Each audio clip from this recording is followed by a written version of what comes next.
بسم اللہ الرحمن الرحیم نحمده ونصلي ونسلم على رسوله الكريم اما بعد فاعوذ باللہ من الشیطان الرجیم بسم اللہ الرحمن الرحیم قال اللہ تبارک وتعالی يرفع اللہ الذین آمنوا منکم والذین اوتوا العلم درجات صدق اللہ العظیم۔ سب سے پہلے میں شکریہ ادا کرتا ہوں اپنے ساتھی اور بھائی مولانا سراج الدین صاحب اور اسی طرح ہمارے دیگر جو حضرات ہیں مفتی عثمان صاحب، مولانا اشفاق صاحب اور ہمارے محترم مولانا سراج الدین صاحب کے والد صاحب اور دیگر جو حضرات اور علماء ساتھی موجود ہیں۔ اللہ پاک آپ تمام حضرات کو جزائے خیر عطا فرمائیں اور یہ آپ حضرات کا حسن ظن ہے۔ باقی آپ حضرات سب اہل علم ہیں، علم میں، عمل میں، مرتبے میں، ہر اعتبار سے ہم سے مقدم ہے۔ چند باتیں عرض کرتا ہوں اپنے اساتذہ سے، بڑوں سے سنی ہوئی، اللہ پاک صحیح عمل کی توفیق عطا فرما دیں۔ قرآن کریم کی اس آیت میں اللہ رب العزت ارشاد فرماتے ہیں یرفع اللہ الذین آمنوا منکم والذین اوتوا العلم درجات۔ علم کی فضیلت اس سے ثابت ہوتی ہے کہ اہل علم کو لوگوں میں اللہ پاک نے ایک فضیلت اور مقام عطا فرمایا ہے، اور آپ تمام ساتھی طلباء اس وقت جو بیٹھے ہیں مختلف شعبیات کے، اس میں شعبہ کتب کے طلباء بھی ہیں اور ماشاءاللہ شعبہ حفظ و ناظرہ، شعبہ اسکول کے بچے بھی موجود ہیں۔ تو آپ اس اعتبار سے خوش قسمت ہیں کہ اللہ پاک نے آپ کو حصول علم کے لیے چن لیا ہے۔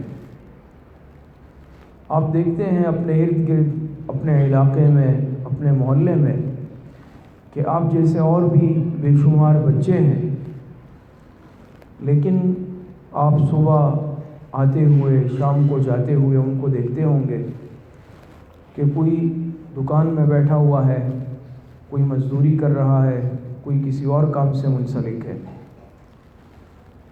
تو وہ بھی آپ کی طرح بچے ہیں اور ان کی بھی خواہشات ہیں، لیکن آپ کو اللہ پاک نے موقع عطا فرمایا، آپ کو اللہ پاک نے چن لیا ہے۔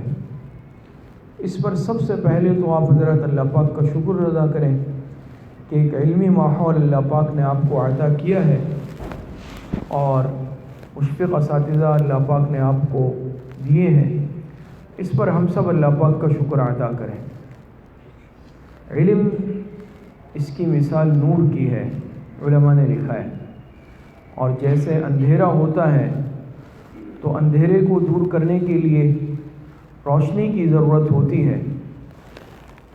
اگر ہم اندھیرا دور کرنا چاہیں تو اس کے لیے اگر ہم کوئی اور طریقہ اختیار کریں، ناراضگی کا اظہار کریں، ڈانٹ ڈپٹ کا اظہار کریں، اس سے اندھیرا دور نہیں ہو سکتا۔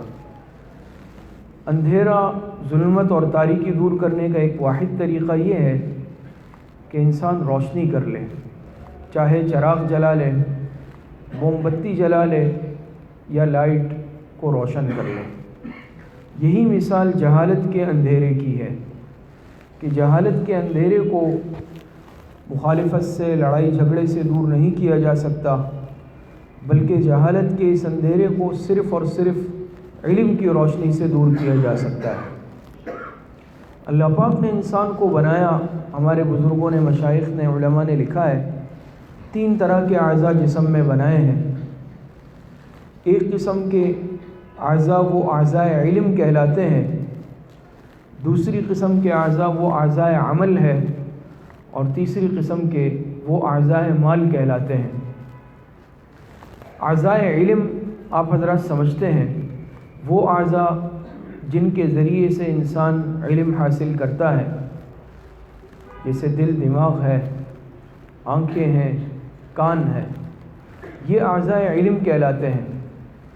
اعضاء عمل جیسے انسان کے ہاتھ ہے، پیر ہے، یہ وہ اعضاء ہیں جو اعضاء عمل ہے، مزدور قسم کے اعضاء ہیں۔ انسان ہاتھ پیروں سے کام لیتا ہے، چلتا ہے، کام کرتا ہے۔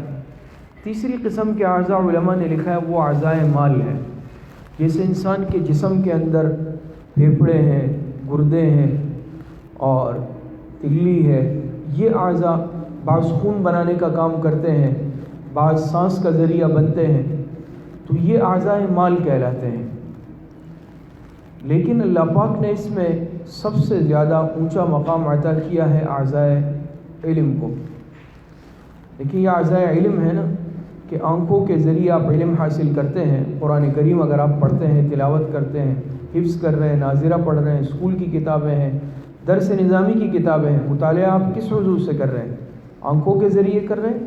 اللہ پاک نے اس آنکھوں میں بینائی کی صلاحیت رکھ دی، اس عضو کو ہم اور آپ علم کے حصول کے لیے استعمال کر رہے ہیں۔ کانوں کے ذریعے سے ہم اساتذہ کا درس سنتے ہیں، اساتذہ کی باتیں سنتے ہیں، ان کی گفتگو سنتے ہیں، علم حاصل کرتے ہیں اس کے ذریعے سے، اور اس دماغ کے ذریعے سے، دل کے ذریعے سے ہم سوچتے ہیں، غور و فکر تدبر کرتے ہیں، ہمیں علم حاصل ہوتا ہے۔ تو وہ اعضاء جو اعضاء علم ہے، آپ دیکھ لیں، غور کر لیں، دماغ ہے، آنکھیں ہیں، کان ہے، زبان ہے، اس کو اللہ پاک نے سب سے اوپر رکھا ہے، سر میں رکھا ہے۔ اسی طرح ہے نا، آنکھیں ہیں، دماغ ہے، کان ہے، اس کو اللہ پاک نے ہمارے جسم میں سب سے فوقیت عطا کی ہے۔ کیوں؟ یہ معزز اعضاء ہے، ان کے ذریعے سے ہم علم حاصل کرتے ہیں، ان کو جسم میں بھی اللہ پاک نے فوقیت عطا کر دی اور ان کو اوپر رکھا ہے۔ تو وہ اعضاء جو علم کا ذریعہ بنتے ہیں ان کو بھی اللہ پاک نے بلندی عطا کی۔ تو جو انسان علم حاصل کرے گا اس کے مرتبے اور مقام کی کیا صورتحال اور کیا شان ہوگی۔ تو اس اعتبار سے میں نے عرض کیا کہ آپ سب خوش قسمت ہیں، اللہ پاک نے آپ کو علم کے حصول کے لیے چن لیا ہے۔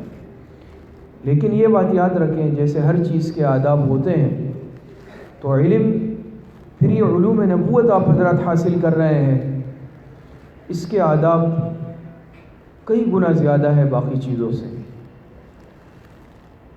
پھر اس کے آداب میں کون کون سی باتیں ہیں آپ اپنے اساتذہ اکرام سے، اپنے بزرگوں سے وقتاً فوقتاً سنتے ہوں گے۔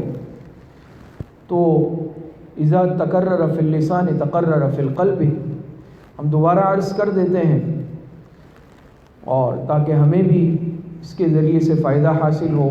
پہلے میں اپنی ذات کو مخاطب کرتا ہوں۔ تو دیکھیں، حصول علم کے لیے جو بنیادی چند باتیں ہیں، اس میں سے سب سے جو پہلی چیز ہے، ہمارے اساتذہ بزرگ فرماتے تھے، وہ ہے تقویٰ کا اہتمام، کہ انسان پرہیزگاری اور تقویٰ والی زندگی اختیار کرے، اپنے اعضاء کا گناہوں میں استعمال نہ کرے، غلط استعمال نہ کرے۔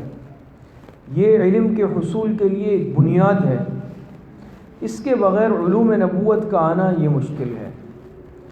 آپ مثال سنتے ہیں نا، جیسے کہ دودھ کا پیالہ ہے یا دودھ کا برتن ہے، علم کی مثال تو دودھ کی ہے۔ اب اگر دودھ ہے لیکن اگر خدا نخواستہ اس میں معمولی سی بھی کوئی گندگی ڈال دے تو اس کو کوئی استعمال نہیں کرتا۔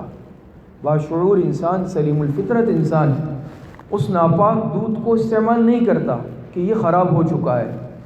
تو یہ جو ہمارا دل ہے، یہ علم کے لیے بمنزلہ پیالے کے ہے، اور ہم اور آپ جو یہ اساتذہ سے علم حاصل کر رہے ہیں، تفسیر پڑھتے ہیں، حدیث پڑھتے ہیں، چاہے علوم عالیہ ہے یا عالیہ ہے، صرف نحو آپ حضرات پڑھتے ہیں یا اسکول کی کتابیں پڑھتے ہیں، وہ بھی اس کے لیے معاون ہے، تو اس کی مثال دودھ کی ہے۔ اگر ہم خدا نخواستہ اپنے ان اعضاء علم کا استعمال غلط کریں گے تو یہ بات یاد رکھیں کہ صاف ستھرا علم آنا مشکل ہوگا۔ میں نے عرض کیا کہ جیسے آنکھیں یہ اعضاء علم ہے، لیکن ان آنکھوں کو خدا نخواستہ اگر میں استعمال کر رہا ہوں غلط چیزیں دیکھنے میں، اللہ پاک کی نافرمانی والے کاموں میں، نامحارم کو دیکھنے میں، یا خدا نخواستہ موبائل میڈیا پر ایسی چیزیں دیکھنے میں جس سے اللہ پاک ناراض ہوتے ہیں، تو یہ اس علم کے عضو کی ناقدری بھی ہے، اور اس کے ذریعے سے علم حاصل ہوتا ہے۔ میں قرآن کریم حفظ کر رہا ہوں، ان آنکھوں کے ذریعے سے میں قرآن کی آیت کو دیکھ رہا ہوں، لیکن باہر نکل کر ان آنکھوں کا میں غلط استعمال کر رہا ہوں، کانوں کے ذریعے سے میں اساتذہ کا سبق سنتا ہوں، درس سنتا ہوں، لیکن خدا نخواستہ باہر کے ماحول میں یا گھر میں پھر میں ان کانوں کے ذریعے سے گانا سن رہا ہوں، موسیقی سن رہا ہوں، غیبتیں سن رہا ہوں، یہ اس عضو علم کا غلط استعمال ہے۔ اسی طریقے سے یہ دماغ، یہ صلاحیتیں اللہ پاک نے انسان کو عطا کی ہے۔ یہ انسان اشرف المخلوقات ہے۔ اشرف المخلوقات کیوں ہے؟ تمام مخلوقات میں اللہ پاک نے اس کو اشرف اور معزز بنایا۔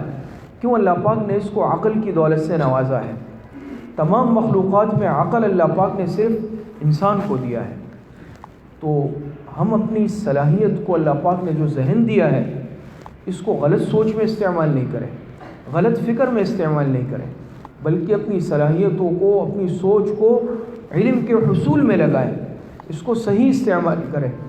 وہی طالب علم کامیاب ہوتا ہے جو اپنے عقل کا، اپنی سوچ کا، اپنے اس ذہانت کا صحیح استعمال کرتا ہے۔ بعض دفعہ آپ نے دیکھا ہوگا کہ اللہ پاک بڑی ذہانت دیتے ہیں، لیکن وہ کیا ہے کہ بعض اپنی ذہانت کو غلط راستے پہ استعمال کر رہے ہیں، غلط سوچ رہے ہیں، غلط جگہ اپنی صلاحیتوں کو صرف کر رہے ہیں، تو یہ اپنے آپ کو ضائع کرنا ہے۔ تو اعضائے علم کا غلط استعمال یہ انسان کے لیے علم سے محرومی کا باعث بنتی ہے یہ بات۔ تو پہلی چیز میں نے آپ حضرات سے کیا عرض کی؟ پہلی چیز ہے تقویٰ، پرہیزگاری۔ کیا مطلب ہے؟ کہ اپنے کسی بھی عضو سے، چاہے وہ آنکھیں ہیں، زبان ہے، کان ہے، دماغ ہے، دل ہے، یا اعضاء اور جوارح ہے، اس کو کسی ایسے کام میں استعمال نہیں کرنا جو عمل اللہ پاک کی نافرمانی والا ہے، جس سے اللہ پاک ناراض ہوتے ہیں۔ بات سمجھ میں آ رہی ہے آپ حضرات کو؟ تو پہلی چیز وہ کیا ہے؟ تقویٰ اور پرہیزگاری۔ وہ طالب علم کامیاب ہوتا ہے کہ جو اعمال والی زندگی گزارتا ہے، ہماری کوئی فرض نماز ضائع نہ ہو جماعت سے، اسی طریقے سے تلاوت کا ناغہ نہ ہو کسی دن، ذکر اذکار تسبیحات ہے جو صبح و شام کی تسبیحات، اس کا ناغہ نہ ہو۔ تو ہمارے علماء دیوبند جو ہمارے مشائخ گزرے ہیں، ان کو اللہ پاک نے اتنا مرتبہ اور مقام جو عطا کیا، باقی اوصاف اپنی جگہ، لیکن جو بنیادی وصف سب میں مشترک تھا وہ تھا تقویٰ اور للہیت۔ یہ آپ کو ہمارے تمام بزرگوں میں مشترکہ وصف ملے گا۔ حضرت مولانا محمد قاسم نانوتوی رحمۃ اللہ علیہ سے لے کے ہمارے موجودہ زمانے کے جو ہمارے اساتذہ اور بزرگ ہیں، سب میں یہ نمایاں اور مشترکہ وصف تقویٰ، للہیت اور خوف خدا۔ اس کی برکت سے اللہ پاک نے علماء دیوبند کو دنیا کے ہر کونے میں چمکایا ہے۔ اور دوسری بات وہ ہے اساتذہ کا ادب۔ یاد رکھیں، ادب یہ بنیاد ہے۔ بے ادب محروم شد از فضل رب۔ بے ادب انسان یہ اللہ پاک کے فضل و کرم سے محروم رہتا ہے۔ تو طالب علم کے لیے یہ بات یاد رکھیں، جو علم کے حصول کے لیے بنیادی چیز ہے تقویٰ کے بعد، وہ ہے اپنے اساتذہ کا ادب اور احترام۔ بے ادب طالب علم کبھی بھی کامیاب نہیں ہو سکتا۔ اور ہمارے مشائخ، ہمارے جو بزرگ، آپ ان کی صالحات کا، زندگیوں کا مطالعہ کر لیں، اللہ پاک نے اتنا مرتبہ اور مقام جو ان کو دیا، یہ ادب کی برکت سے ہے۔ حضرت امام ابو حنیفہ رحمۃ اللہ علیہ کے متعلق واقعہ لکھا ہے کہ آپ ایک مرتبہ سبق پڑھا رہے تھے، ایک بچہ سامنے کھیلتا ہوا آتا، گیند کے ساتھ گیند آ جاتی۔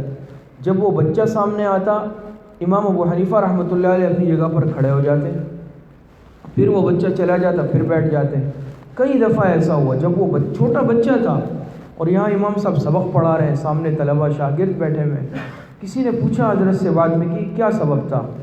تو امام ابو حنیفہ رحمۃ اللہ علیہ نے فرمایا کہ یہ بچہ، یہ میرے استاذ کا بیٹا تھا، میرے استاذ کا بچہ تھا۔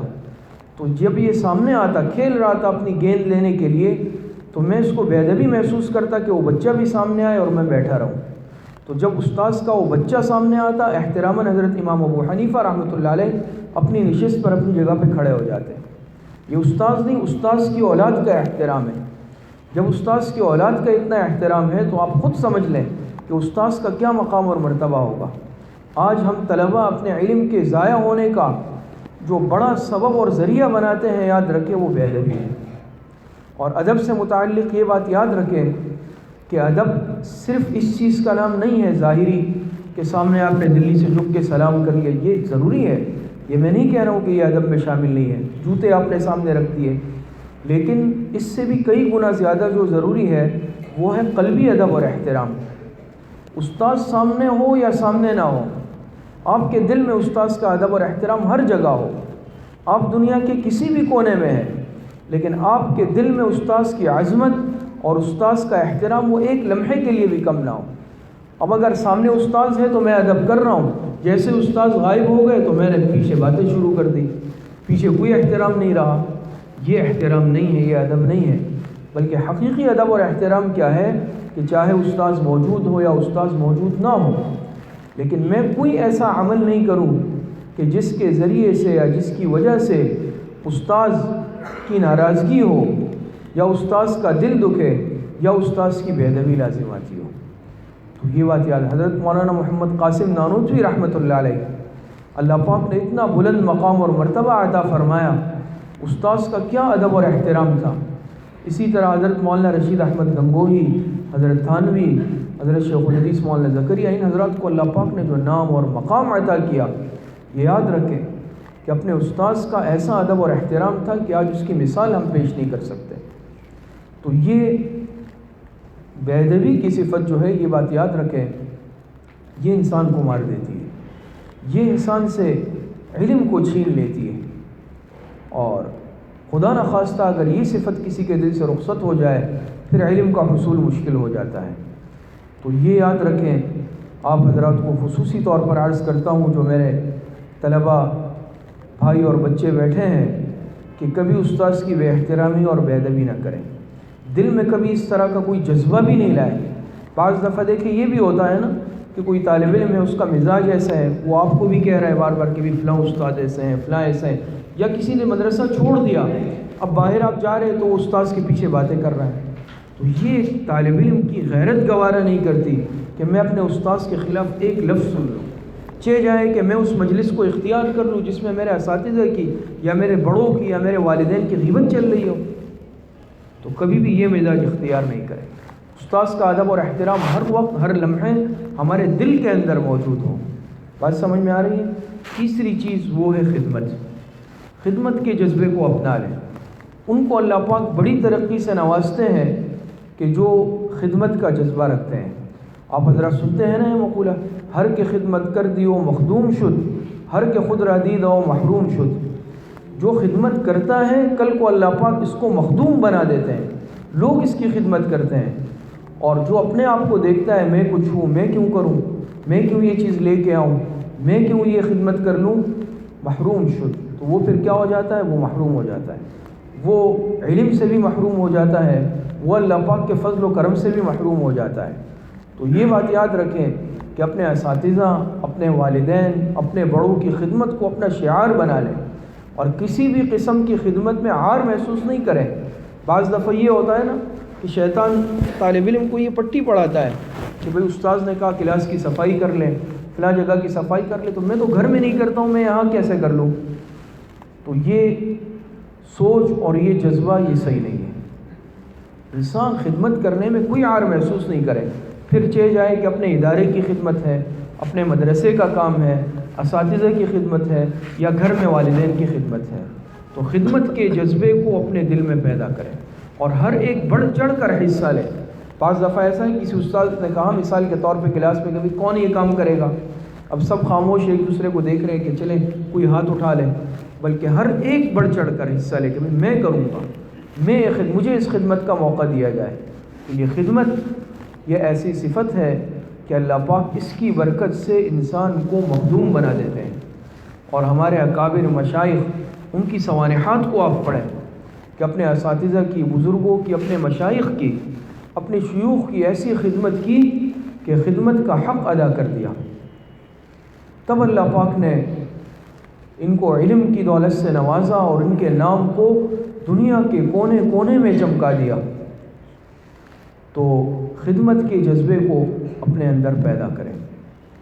چوتھی چیز وہ ہے محنت۔ محنت کے بغیر ظاہری بات ہے انسان کو کوئی چیز حاصل نہیں ہوتی۔ ایک دنیاوی کام میں بھی انسان اس وقت تک کامیاب نہیں ہو پاتا جب تک کہ وہ شوق، لگن اور محنت سے اس کو نہیں کرے۔ تو پھر یہ تو آپ علوم نبوت حاصل کر رہے ہیں، علم کے طلبگار ہیں۔ اور دیکھیں علم کہتے کسے ہیں؟ علم کی مثال ہمارے بزرگوں نے دی ہے۔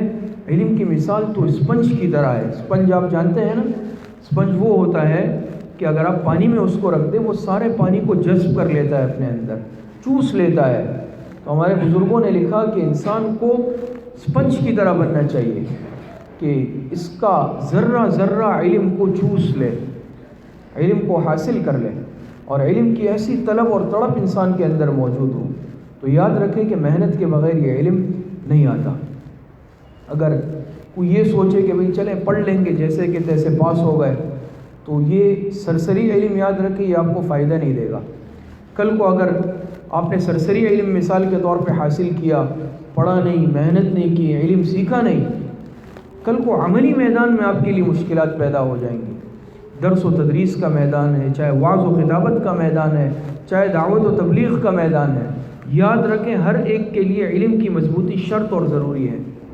اور ہمارے ان اکابرین نے جتنے میدانوں میں کام کیا، چاہے درس و تدریس کا میدان تھا، چاہے وعظ و تبلیغ کا میدان تھا، چاہے تصنیف و تالیف کا میدان ہو، چاہے دعوت و تبلیغ کا میدان ہو، انہوں نے علم اس قدر ٹھوس اور مضبوط حاصل کیا کہ جس راستے میں قدم رکھا اللہ پاک نے ان کو کامیابیاں عطا کی، اور ان کے سامنے باطل کبھی ٹھہر نہیں سکتا تھا۔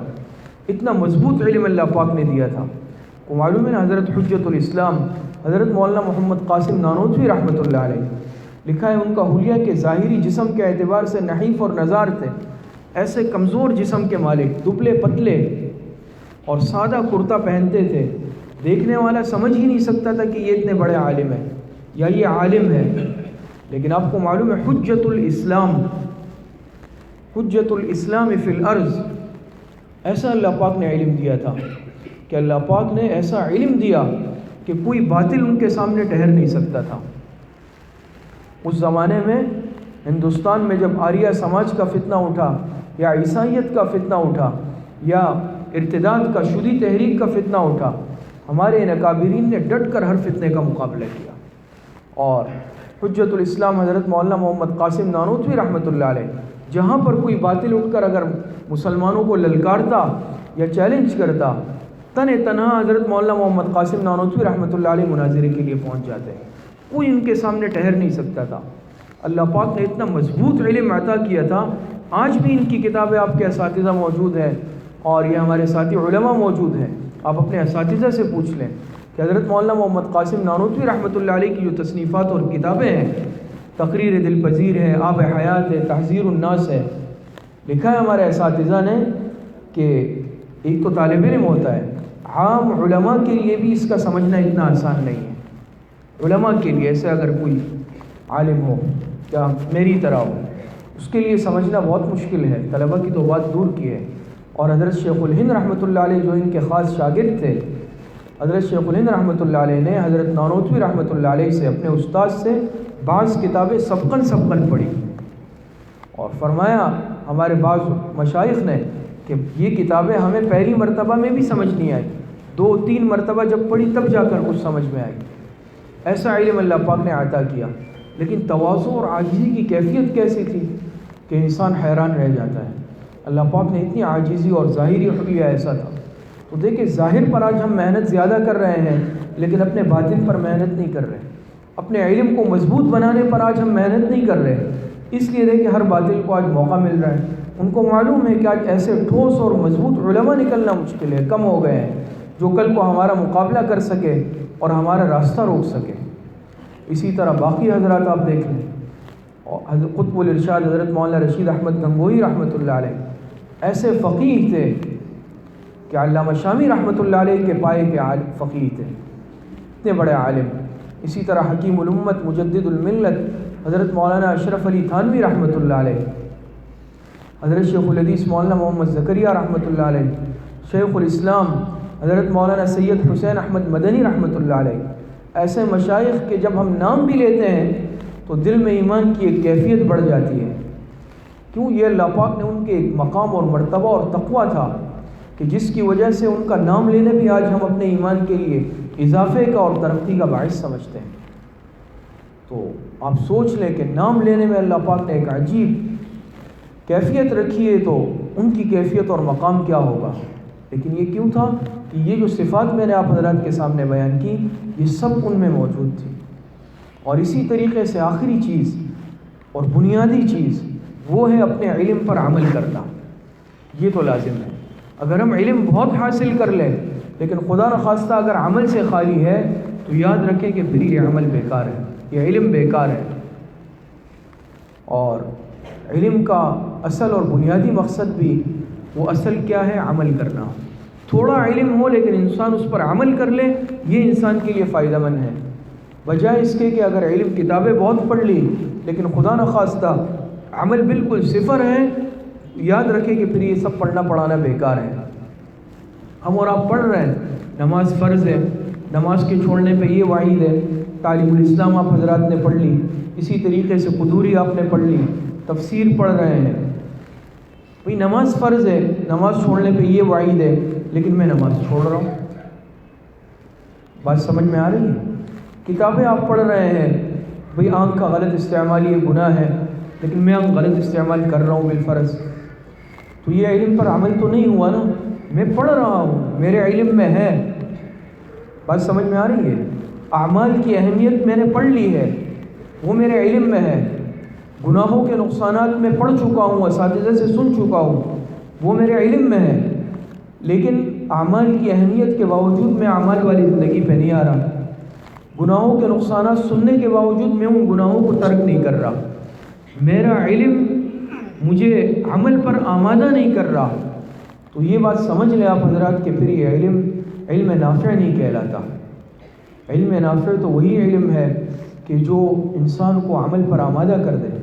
ہمارے شیخ حضرت پیر ذوالفقار صاحب دامت برکاتہم فرماتے ہیں، اور یہ واقعہ خود بھی سنایا ابھی ہمارے یہاں، کہ میں لاہور میں تھا، بہت پرانی بات، معلوم ہوا فرمایا کہ حضرت مفتی محمد شفیع صاحب رحمۃ اللہ علیہ لاہور تشریف لائے ہیں، تو حضرت فرماتے ہیں، حضرت پیر ذوالفقار صاحب دامت برکاتہم غالباً طالب علم تھے اس وقت یونیورسٹی کے، ہم خدمت میں حاضر ہوئے، تو حضرت مفتی محمد شفیع صاحب رحمۃ اللہ علیہ نے فرمایا کہ بھئی یہ بتاؤ علم کسے کہتے ہیں؟ یہ سوال کیا حضرت مفتی صاحب نے، علم کسے کہتے ہیں؟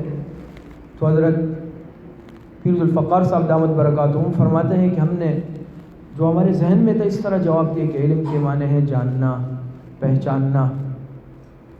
حضرت مفتی صاحب رحمۃ اللہ علیہ خاموش رہے، ہم نے عرض کیا حضرت آپ ہی بتا دیں، تو فرمایا کہ آپ کی بات تو ٹھیک ہے، جواب صحیح ہے کہ علم کے معنی ہے جاننا، جان لینا، پہچان لینا، سمجھ لینا، لیکن فرمایا کہ بھائی اصل میں علم کسے کہتے ہیں؟ یہ سمجھ لو علم اسے کہتے ہیں کہ جب انسان اسے حاصل کر لے تو پھر عمل کیے بغیر چین سے نہ بیٹھے، علم اسے کہتے ہیں۔ اور حقیقت یہی ہے کہ علم نافع اسے کہتے ہیں کہ جب انسان پڑھ لے اور اسے حاصل کر لے تو جب تک عمل نہیں کرے انسان کو چین نہ آئے، حقیقی علم اسے کہتے ہیں اور علم نافع اسے کہتے ہیں۔ لیکن آج ہم پڑھ رہے ہیں، مطالعہ بہت ہے، مطالعہ ہم کر رہے ہیں، اور یہ بات یاد رکھ لیں کہ علم صرف جاننے کا نام نہیں ہے۔ علم کا تو مطلب یہ ہے کہ پڑھ لینے کے بعد پھر انسان اس کو اپنے عمل میں لے آئے، عمل والی زندگی اختیار کر لے۔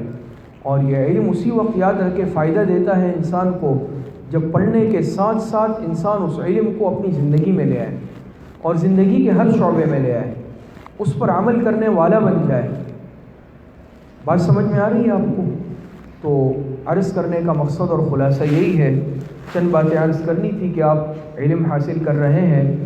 تو ایک بات یہ ہے، میں نے عرض کیا آپ حضرات سے، پہلی بات کیا عرض کی تھی کہ تقویٰ پرہیزگاری، اور اس کے ساتھ ساتھ یہ بھی سمجھ لیں کہ اپنی نیت کا استحضار رکھیں، نیت کو خالص رکھیں، ہر عمل کی بنیاد نیت پر ہے۔ تو آپ جو علم حاصل کر رہے ہیں، آپ کے اس علم کے حصول کی نیت کیا ہوگی؟ کیا نیت آپ کر رہے ہیں؟ آپ کی کیا نیت ہے؟ اس کی نیت کیا ہو کہ میں علم حاصل کر رہا ہوں اللہ پاک کی رضا کے لیے اور عمل کی نیت سے، کہ اللہ پاک کی رضا کے لیے علم حاصل کر رہا ہوں تاکہ علم حاصل کرنے کے بعد معرفت خداوندی حاصل ہو، اللہ پاک کی مرضیات پر چلوں گا اور اس علم کی روشنی کو دوسروں تک پہنچاؤں گا۔ یہ نیت ہو.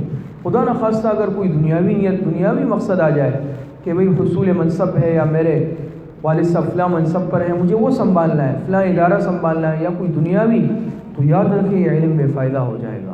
تو نیت کو اپنی درست رکھیں، تقویٰ والی زندگی اختیار کریں، آداب والی زندگی اختیار کریں، بے ادبی سے اپنے آپ کو ہمیشہ بچائیں. اور اسی طریقے سے میں نے عرض کیا، خدمت کو اپنا شعار بنا لیں. اور اسی طریقے سے آخری بات میں نے عرض کی کہ اس علم کے ساتھ ساتھ اس پر عمل کرنا ہم سب کے لیے ضروری ہے. اور یہ نہیں ہے کہ آپ عمل تب کرو گے. بعض دفعہ ہم یہ سوچتے ہیں نا طالب علمی میں کہ چلے اب تو میں چھوٹے درجے میں ہوں، اولیٰ ثانیہ میں ہوں، بڑے درجوں میں پہنچوں گا تب عمل کروں گا، یا دور حدیث سے فارغ ہو کر عمل کروں گا. یاد رکھیں پھر بہت مشکل ہے. جیسے ہی آپ پڑھ لیں، ہم درجہ اولیٰ میں پڑھتے تھے، ہمارے استاد صاحب ہمیں ما لا بد منہ پڑھاتے تھے، فارسی کی کتاب ہے فقہ کی، تو روزانہ وہ یہ فرماتے تھے، جو مسئلہ پڑھاتے تھے کہ بھئی اب گھر جا کر گھر والوں کو یہ مسئلہ بتا دینا، اس کو اپنے عمل میں بھی لاؤ اور گھر والوں کو جا کر آپ کو یہ مسئلے بتانے ہیں، یہ فرماتے تھے. تو آپ کے ذمہ علم یہ نہیں ہے کہ آپ اپنے تک محدود رکھیں. آپ تعلیم الاسلام پڑھ رہے ہیں، آپ قدوری پڑھ رہے ہیں، آپ نور العزا پڑھ رہے ہیں، زاد الطالبین میں حدیثیں پڑھ رہے ہیں، تو پڑھنے کے بعد اب جب گھر جائیں، گھر والوں کو جا کر بتائیں ہم نے یہ حدیث پڑھی، اس کا یہ مطلب استاذ نے بتایا، آج ہم نے نماز کا یہ مسئلہ سیکھا، نماز کا یہ طریقہ ہے. گھر میں اگر کسی نے قرآن نہیں پڑھا، وقت دے کر ان کو بھی قرآن کریم سکھائیں. کسی نے تجوید نہیں پڑھی، وقت دے کر ان کو بھی. اسی طریقے سے آپ کے پڑوس میں ہے، گھر میں کوئی اور بچے ہیں، تو ابھی سے اس علم کے سیکھنے کے ساتھ ساتھ اس کو سکھانے والے بھی بن جائیں. ہم تو یہ سوچتے ہیں نا کہ بھئی یہ تو بعد کی باتیں ہیں، ساری فارغ ہوں گے پھر شاید کہیں تدریس ملے گی تو اس علم کو سکھائیں گے. نہیں، طالب علمی کے ساتھ ساتھ ابھی بھی آپ اس علم کو پھیلائیں. اس کے لیے فارغ ہونا یا کہیں تدریس ملنا، مدرس بننا یہ شرط یا ضروری نہیں ہے. آپ نے جتنا علم پڑھ لیا تھوڑا بہت، آپ جا کر گھر میں گھر والوں کے ساتھ اس کا مذاکرہ کریں. تعلیم الاسلام آپ پڑھ رہے ہیں، مسائل کی کتاب، حدیث کی زاد الطالبین یا ریاض الصالحین آپ پڑھ رہے ہیں، تفسیر ترجمہ آپ نے پڑھ لیا، تو آپ گھر جا کر والدین کو، بہن بھائیوں کو بٹھا کر ان کے ساتھ اس کا اعادہ کریں، ان کو بھی مسئلے بتائیں، اس علم کی روشنی کو پھیلائیں. اللہ پاک مجھے بھی اور آپ سب کو صحیح عمل کی توفیق عطا فرمائیں. وآخر دعوانا ان الحمدللہ رب العالمین. دعا فرما دیں، مفتی صاحب فرما دیں گے نا. الحمدللہ رب العالمین والعاقبۃ للمتقین والصلاة والسلام علی خیر خلقہ محمد وآلہ واصحابہ اجمعین. ربنا ظلمنا انفسنا وان لم تغفر لنا وترحمنا لنکونن من الخاسرین. اے اللہ ہمارے صغیرہ کبیرہ ظاہراً باطناً چھوٹے بڑے ہر طرح کے گناہوں کو معاف فرما دے. اے اللہ علم نافع کی دولت عطا فرما دے. اے اللہ علم نافع عطا فرما دے. یہاں پڑھنے والے ایک ایک بچے کو عالم بعمل بنا دے، ایک ایک بچے کو حافظ قرآن بنا دے، قرآن کریم پر عمل کرنے والا بنا دے. اے اللہ علوم نبوت عطا فرما دے. اے اللہ سب کو علم نافع عطا فرما دے. سب کو پڑھنے والوں کو، پڑھانے والوں کو اخلاص کی دولت عطا فرما دے. اے اللہ اس مدرسے کو دن دگنی رات چگنی ترقیات عطا فرما دے. اے اللہ ہر قسم کے شرور سے، فتن سے اس مدرسے کو، اس ادارے کو، پڑھانے والوں کو، پڑھنے والوں کو محفوظ فرما دے. ہر قسم کے حاسدین سے، باغزین سے، مفسدین سے اے اللہ اس ادارے کو محفوظ فرما دے. یہاں پڑھنے والے ایک ایک بچے کو اور ایک ایک طالب علم کو، طالبہ کو اے اللہ صحیح معنوں میں عالم اور عالمات بنا دے. اخلاص کی دولت نصیب فرما دے. اے اللہ جتنے پریشان حال ہے، جس قسم کی پریشانی میں مبتلا ہے، اے اللہ سب کی پریشانیوں کو ختم فرما دے. اے اللہ جتنے بیمار ہیں، گھروں میں ہیں، اسپتالوں میں ہیں، جسمانی بیمار ہے، روحانی بیمار ہے، اللہ سب کو صحت کاملہ عاجلہ عطا فرما دے. جتنے اموات المؤمنین دنیا سے جا چکے، ہمارے والدین، اساتذہ کرام، مشائخ، دوست، احباب، تمام مسلمان ہیں، اللہ سب کی مغفرت فرما دے. ہماری دعاؤں کو اپنے فضل و کرم سے، فضل و رحمت سے اپنی بارگاہ میں قبول اور منظور فرما دے. وصلی اللہ وسلم علی نبینا محمد وآلہ واصحابہ اجمعین برحمتک یا ارحم الراحمین.